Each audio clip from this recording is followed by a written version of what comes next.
The NBA just announced their fixes to the load management issue that we've seen over the past few years. Now, if you don't know what load management is, it's basically when star players sit out for a few games at a time or just take a game off basically for rest.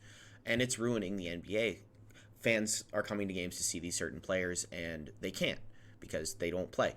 Now, the issues that load management caused were actually from both ends. Players, obviously, with an 82 game season and as physical as it's been recently, they need those games off. They need that rest. However, it was hurting the growth of the game as you'd see star players sitting out for periods of time when they really didn't need to. Now, what was the fix to this issue? They made rules of how many games you should play at the minimum to be eligible for certain awards and all NBA teams. The minimum they made is 65 games, and players must play at least 20 minutes within those games.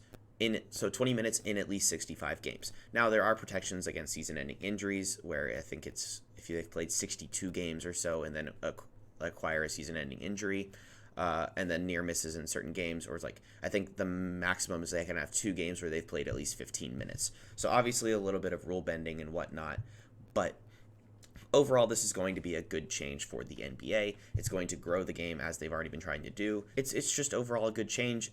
Load management was popularized, obviously, by Kawhi Leonard when he just sat out for basically an entire year, or with the Raptors, he would just take games off. And obviously, we don't want players to keep getting hurt and players hurting their careers and just their bodies for the game. They're already hurting their bodies, but you know what I mean. Now, what issues will this cause?